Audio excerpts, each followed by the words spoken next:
бахшида ба эълон гардидани солҳои 2019-2021 ҳамчун солҳои рушди деҳот сайёҳӣ ва ҳунарҳои мардумӣ дар ҷамоати деҳоти зафар деҳаи навободи боло ноҳияи фархор таҳти унвони нақши ҷамоат дар рушди мақомоти сабти асноди ҳолати шаҳрвандӣ ҳамоиш баргузор гардид.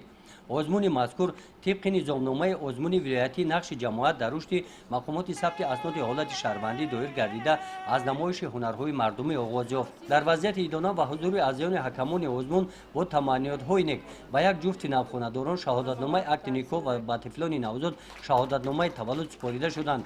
дар ҷанбасти 6 моҳи соли равон дар ноҳияи фархор 797 никоҳ ба расмият дароварда шудааст ки назар ба ҳамин давраи соли гузашта 96 адад зиёд мебошад. яке аз масъулиятҳои муҳиме ки имрӯз бар дӯши мо кормандони ҷамоат гузошта шудааст, ин пешгирии вайроншавии оила мебошад. бинобар ин дар ин самт мо корҳои фаҳмондадиҳиро ба роҳ монда нақша чорабинӣ тартиб додем ва ин ба мо муяссар гардид ки нисбати соли 2018 як баробар вайроншавии оилаҳо кам шавад. қисмати дигари озмун бо иштироки сокинони деҳот, волидон ва омӯзгорон, оилаҳои намунавӣ, котибону коргузорони ҷамоати шаҳрак ва ҷамоатҳои деҳот дар толори клуби деҳотӣ идома ёфт. дар ин ҳамоиш аз ҷониби аъзоёни ҳакамон оиди тартиби бо тантана гузарондани сабти қайдияи никоҳ ва таваллуд, вазъи нигоҳдории ҳуҷҷатҳо дар ҷамоатҳо, дизайни либоси арӯсии миллӣ ки дар ин ҳамоиш диданд, аъзоёни ҳакамон баромад намуда нуқтаи назари худро баён доштанд. аз рӯи саволномаи ҳайати ҳакамон оид ба қонуни ҷумҳурии Тоҷикистон дар бораи ба қайдгирии давлатӣ асноди ҳолати шаҳрвандӣ дар ин ноҳия пурсида шудагон ҷавобҳои дуруст гардониданд.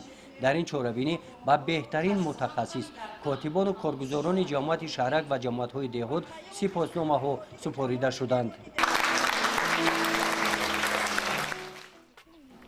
طبق دستور سپارش‌های اساسگذار صلح و وحدت ملی پیشوای ملت پرزیدنت جمهوری تاجیکستان محترم امامعلی رحمان از جانب شعبه ریاست اسناد حالت شهروندی وزارت عدلیه جمهوری تاجیکستان در ناحیه فرخار در این روز با عائله دلشاد غلاموف از جماعت دهات ظفر که دو فرزند معیوب را به وایه میرسانند چاروای کلان سپاریده شد. ما بعدا همه حیوان شاخته را که به ما کمک کردند برای پیشرفت زندگی ما تشکر زیاد میگم و با پیشوای ملت اساسگذار صلح و وحدت ملی جناب عالی محترم امامعلی رحمان منتگاری میکنیم که ما معیوبان را همه وقت زیر غمخواری میگیره.